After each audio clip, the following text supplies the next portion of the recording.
नमस्कार, मैं हूं शम्स ताहिर खान और आप देख रहे हैं वारदात। जैसे जैसे दौर बदल रहा है, आतंक का चेहरा भी बदल रहा है। पहले कट्टर धार्मिक लोगों को उकसाकर आतंकवादी बनाया जाता था। उसके बाद कम पढ़े लिखे लोगों को फांसने की कोशिशें हुई। फिर 30 साल के ऊपर के नौजवानों पर नजरें गड़ाई गई और अब पढ़े लिखे लड़कों को गुमराह किए जाने की बारी है। ढाका हमले के जिन 5 गुनहगारों का चेहरा सामने आया है, वो सभी न सिर्फ अच्छे और अमीर घरानों से हैं, बल्कि बड़े बड़े नामचीन स्कूल और कॉलेज के पढ़ने वाले हैं।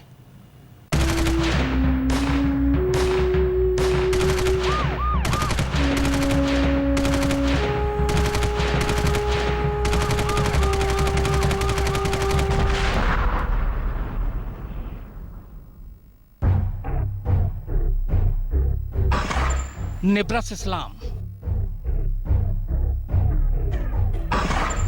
रेहान इम्तियाज,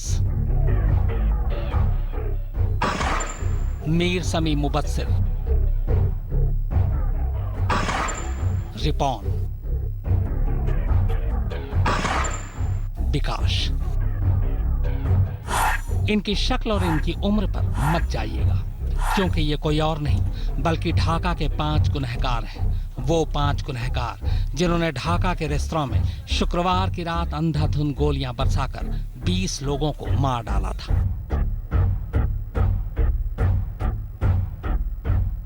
इनमें से कोई स्कूल से अभी पास आउट हुआ है, तो कोई नामचीन कॉलेज से निकला है, कोई फुटबॉल का बेहतरीन खिलाड़ी है, तो कोई यारों का यार। एक तो हिंदी फिल्मों का भी दीवाना था और श्रद्धा कपूर का फैन। फिल्में देखना, गाना सुनना, social media, Facebook, WhatsApp, video game और सारे शौक तो आज के ही नौजवानों जैसे थे। बस कुछ महीने पहले तक ये भी आम लड़कों की तरह ही मस्ती कर रहे थे, हंस खेल रहे थे, मगर फिर अचानक इनके हाथों में AK-47 और हथगोले आ गए। नतीजा पटाखों की जगह धमाके और हथेलियों की जगह गोलियां बरसाने लगी।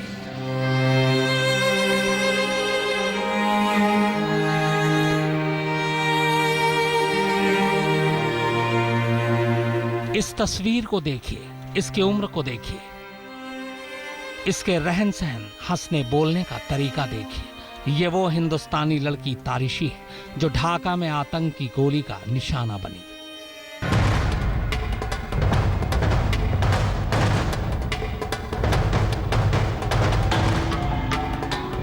अब जरा इस तस्वीर को देखिए, इसका वीडियो भी देखिए, इसकी उम्र, इसका रहन सहन, हंसना बोलना, पहनावा सब देखिए। देखकर यही लगता है ना कि ये भी तारिशी जैसा आज के जमाने का कोई आम लड़का है। पर अफसोस, ये खतरनाक सच है, आतंक का सबसे ताजा सच ये कि ढाका के जिस रेस्तरां में तारिशी आतंक की गोली का निशाना बनी, वो गोली इसी तरह के क्या, बहुत मुमकिन है कि इसी लड़के के राइफल से ही निकली हो। कोई भी धोखा खा जाए ऐसे लड़कों को देखकर, मगर सच ये है कि आतंक अच्छे खासे पढ़े लिखे घर के नौजवानों को भी अब निगल रहा है।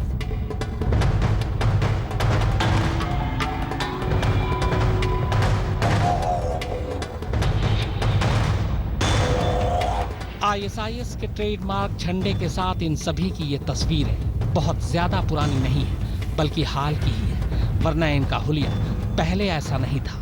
मॉडर्न ख्यालात के ये लड़के मॉडर्न कपड़े भी पहनते थे।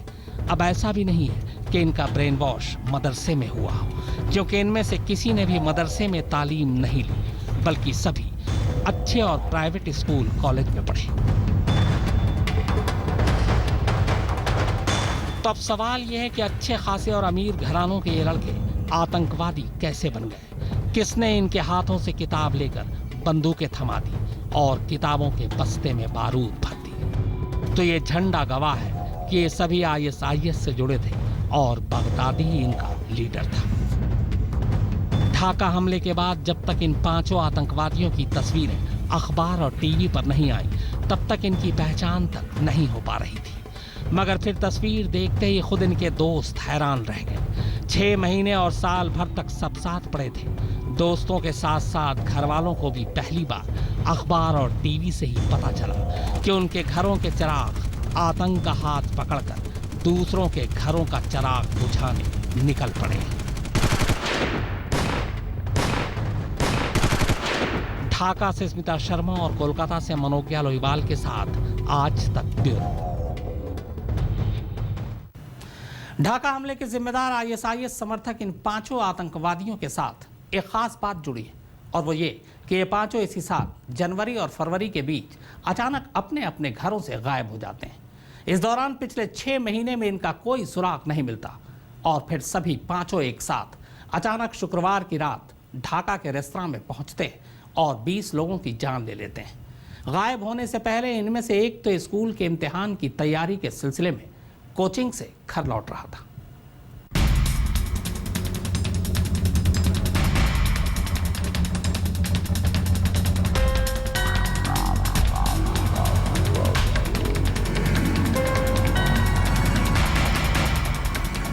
बांग्लादेश के सबसे कम उम्र के आतंकवादियों में से एक निब्रस इस्लाम का ये वीडियो फेसबुक पर उसी ने अपलोड किया था। ये वीडियो 8 अक्टूबर 2015 के बाद की है। इस वीडियो में निब्रस अपने कॉलेज के एक दोस्त से कुछ कह रहा है।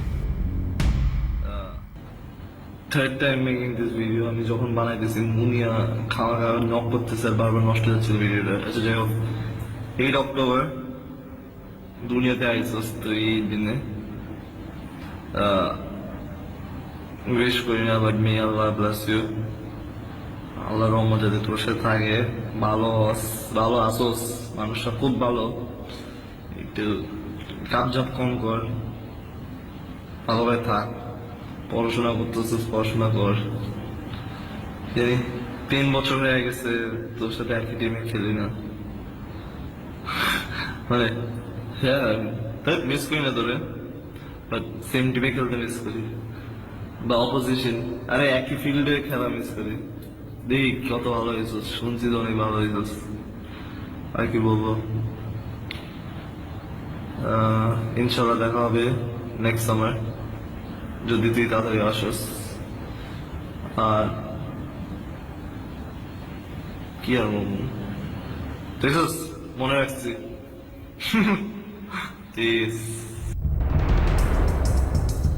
निब्रस बांग्लादेश के चिटगांव के एक अमीर खानदान का बेटा था। बांग्लादेश के नामचीन इंटरनेशनल टर्किश होप स्कूल, फिर ढाका के मशहूर नॉर्थ साउथ यूनिवर्सिटी और उसके बाद मलेशिया के मोनाश यूनिवर्सिटी में पढ़ाई की। फुटबॉल का बेहतरीन खिलाड़ी निब्रस बॉलीवुड फिल्मों का भी शौकीन था, लेकिन फिर इस्लाम के नाम पर आतंकवादियों ने इसका ऐसा ब्रेन वॉश किया कि फैशन प्रस्त मस्त मौला निब्रस अचानक अपनी सोच और हुलिया दोनों ही बदल लेता है। अब वो आईएसआईएस के झंडे के आगे राइफल उठाकर फोटो खिंचवा रहा होता है। शुक्रवार से पहले तक खुद निब्रस के घर वालों को उसकी असलियत का अंदाजा नहीं था। दरअसल इसी साल जनवरी में निब्रस बिना घर वालों को कुछ बताए गायब हो गया। उसके बाद वो आखिरी बार ढाका के रेस्तरां में ही नजर आया। शक है कि इस दौरान निब्रस ट्रेनिंग ले रहा था। निब्रस के अलावा उसके बाकी साथियों में से इस दूसरे आतंकी की पहचान मीर समी मुबस्सिर के तौर पर हुई है। मीर तो अभी बस 11वीं क्लास में ही पढ़ रहा था, वो भी शहर के मशहूर सनीडेल स्कूल में। बेहद अमीर और पढ़े लिखे खानदान से आने वाला मीर 29 फरवरी से लापता था। उसके घर वालों ने अगले ही रोज उसकी गुमशुदगी की रिपोर्ट भी लिखाई। रिपोर्ट में लिखवाया था कि 29 फरवरी को कोचिंग से लौटते वक्त मीर ट्रैफिक ज्यादा होने की वजह से बीच रास्ते में ही कार से उतर गया था। उसके बाद फिर वो कभी घर नहीं लौटा।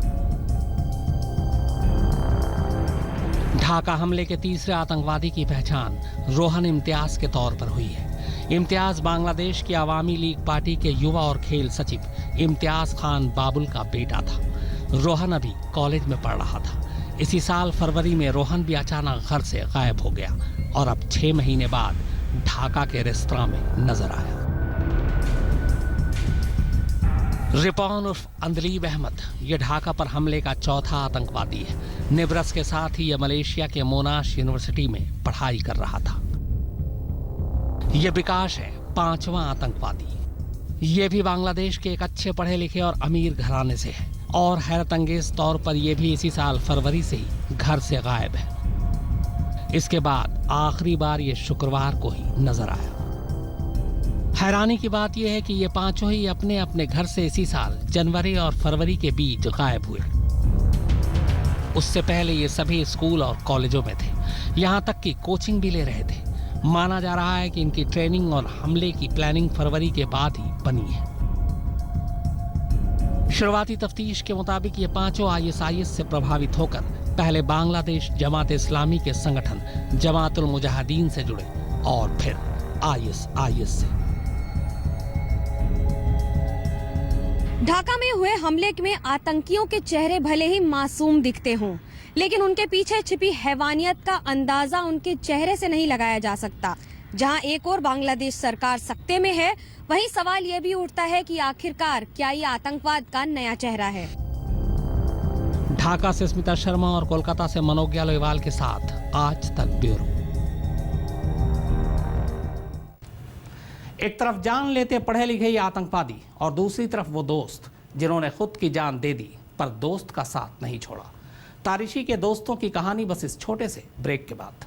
एक तरफ स्कूल कॉलेज से निकले पढ़े लिखे आतंकवादी मजहब पूछ पूछ कर बेगुनाहों को मार रहे थे, तो दूसरी तरफ उसी जगह कुछ ऐसे भी लोग थे जो अलग अलग मजहबों के थे, मगर वो मौत के साए में खड़े होकर भी मजहब नहीं बल्कि इंसानियत का धर्म निभा रहे थे। हमले में मारी गई हिंदुस्तानी लड़की तारिशी के दोस्तों ने अपनी जान दे दी पर आखिरी वक्त तक तारिशी का साथ नहीं छोड़ा।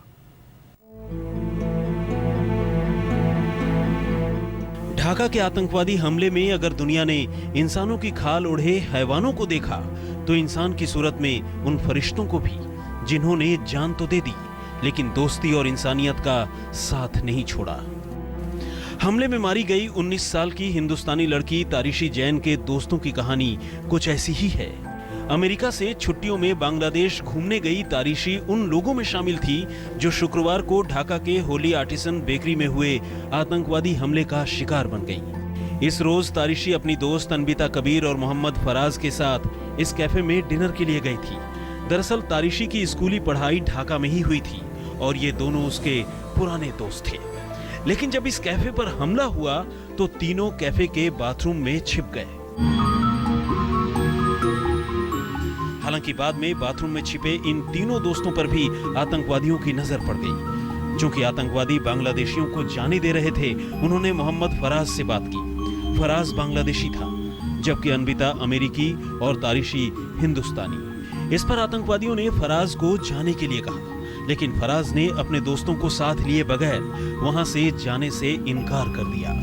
उधर उसकी दोनों सहेलियां कुरान की आयतें सुनाने में भी नाकाम रही। इस पर आतंकवादियों ने तारिशी और अनबिता की जान तो ली ही, लेकिन उनका साथ देने के जुर्म में फराज को भी अपनी गोलियों का निशाना बना लिया। और इसी के साथ इस भयानक आतंकवादी हमले के बीच दोस्ती और इंसानियत की एक ऐसी कहानी सामने आई जिसने सबके दिलों को छू लिया।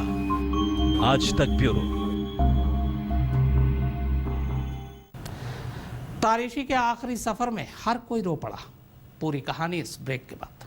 बांग्लादेश में छुट्टियां मनाने गई तारिशी आखिरकार अपने घर लौट आई, लेकिन ताबूत में बंद होकर। ढाका के आतंकी हमले में मारी गई तारिशी का पार्थिव शरीर जब सोमवार को गुड़गांव लाया गया तो वहां मौजूद हर किसी की आंखें नम थी। तारिशी को कुछ रोज बाद ही एक पारिवारिक कार्यक्रम के लिए हिंदुस्तान आना था।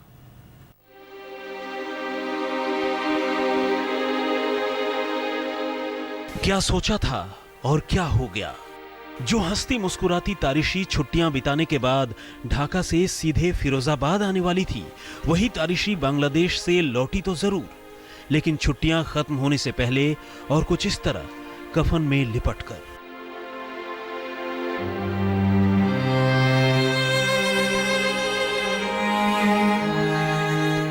ढाका में हुए आतंकवादी हमले में मारी गई तारिशी की मौत का सदमा तो हर किसी को था, लेकिन सोमवार को जब उसके पार्थिव शरीर को दिल्ली के IGI एयरपोर्ट से होते हुए गुड़गांव में उसके घर लाया गया तो उसके अपने तो अपने, अब तक तारिशी को न जानने वाले लोग भी खुद पर काबू नहीं रख सके। फूट फूट कर रोने लगे। तारिशी की याद में अपार्टमेंट के करीब एक कम्युनिटी सेंटर में शोक सभा का आयोजन किया गया, जहां लोगों ने उसे श्रद्धांजलि दी। फिरोजाबाद का रहने वाला जैन परिवार अब से कुछ रोज बाद एक पारिवारिक कार्यक्रम आयोजित करने की तैयारी कर रहा था। इसमें भाग लेने के लिए जहां तारिशी और उसके पिता बांग्लादेश से आने वाले थे, वहीं उसका भाई संचित अमेरिका से हिंदुस्तान आ पहुंचा था। यहीं तारिशी की अपने तमाम घर वालों के साथ साथ रिश्तेदारों से भी मुलाकात होने वाली थी और सभी बेहद खुश थे। लेकिन इससे पहले कि यह फैमिली फंक्शन हो पाता, आतंकवादियों ने सारी तैयारियों पर पानी फेर दिया। चिराग गोठी के साथ संजय शर्मा, गुड़गांव, आज तक।